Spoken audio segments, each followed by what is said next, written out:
भारत के रेलवे मंत्री के लिए ये बड़ी शर्म की बात है कि हाईकोर्ट के एक जज ने एक बड़ी टिप्पणी कर दी उनके ऊपर और कहा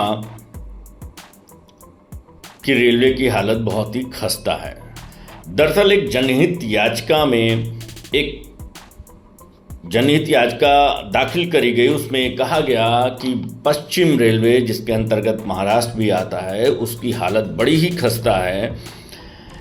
जस्टिस देवेंद्र कुमार उपाध्याय, उन्होंने अपने जजमेंट में कहा कि भारत में जो लोग यात्रा कर रहे हैं, रेलों में जो लोग यात्रा कर रहे हैं, वो भेड़ बकरियों यानी कि जानवरों से बदतर तरीके से यात्रा कर रहे हैं। रेल मंत्री के लिए बहुत शर्म की बात है कि क्योंकि लगातार एक्सीडेंट हो रहे हैं, लगातार कोई ना कोई न्यूसेंस हो ही रहा है रेलवे में। वाकई में रेलवे को अब तक आधुनिकीकरण रेलवे का अभी तक नहीं हुआ। बहुत ही बुरी हालत में अभी भी भारत की रेलवे है। मुंबई स्थित विरार में यतेंद्र यादव नाम के आदमी ने ये जनहित याचिका दायर करी थी, जिनकी सुनवाई करते हुए जस्टिस ने ये कमेंट पास किए और कहा कि भारत के लोग रेलों में भेड़ बकरियों यानी कि जानवरों से ज़्यादा बुरी हालात में यात्रा कर रहे हैं। यतेंद्र के वकील ने एक बड़ी चौंकाने वाली बात करी कि सिर्फ पश्चिम रेलवे में यानी कि सिर्फ उस क्षेत्र में, महाराष्ट्र के क्षेत्र में हर साल लगभग 2600 लोग सिर्फ और सिर्फ रेल एक्सीडेंट से मर रहे हैं। ये अपने में एक बहुत बड़ा आंकड़ा है कि जब महाराष्ट्र के क्षेत्र में सिर्फ 2600 लोग एक साल के अंदर मर रहे हैं, तो पूरे भारत में ये आंकड़ा कितना बड़ा होगा।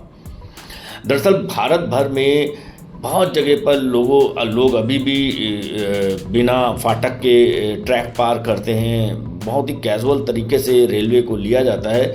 रेलवे भी सिस्टम को चला नहीं पा रही। अश्वनी ऐसों बहुत मैनेजमेंट के माहिर माने जाते हैं, उनको दोबारा इसका चार्ज दिया गया, लेकिन उनके भी काबू में रेलवे नहीं है।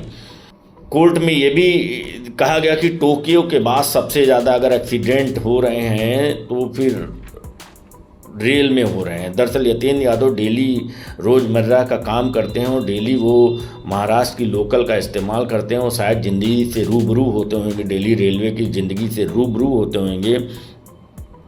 रेलवे ने एक आंकड़ा ये भी दिया है कि यतेंद्र के वकील ने आंकड़ा ये भी दिया कि पर डे काम करने वाले जो कॉलेज जा रहे हैं, जो नौकरियों पे जा रहे हैं, जो अप डाउन कर रहे हैं, पर डे 5 लोगों की डेथ होती है। यानी कि अगर आप घर से निकलते हैं तो कोई निश्चित नहीं कि रेलवे की वजह से आप शाम को घर वापस ही ना आ पाएँ। महाराष्ट्र रेलवे को बहुत ही बुरी परिस्थितियों से गुजरना पड़ रहा है। हाईकोर्ट ने यह भी कहा कि जो निर्देश दिए गए थे उनका आपने पालन नहीं किया। निर्देश दिए जाते हैं पालन करने के लिए, एटलीस्ट उसका पालन तो होना चाहिए। रेलवे को किसी की फिक्र नहीं पड़ी है। इतनी कठोर, बहुत ही कड़ी लैंग्वेज में चेतावनी दी है। अब देखिए महाराष्ट्र में रेलवे क्या करती है, या वैष्णो पश्चिमी रेलवे के लिए कुछ नई पॉलिसी स्ट्रेटजी प्लान करते हैं। फिलहाल ये तो सत्य है कि रेलवे की हालत बहुत खस्ता है। रेलों में यात्रा करना बहुत ही रिस्की है। बहुत ही बुरी हालत में भारत की रेल में लोग यात्रा करते हैं। अब इस कठोर टिप्पणी के बाद भी अगर रेलवे ना चेता तो कुछ नहीं किया जा सकता है।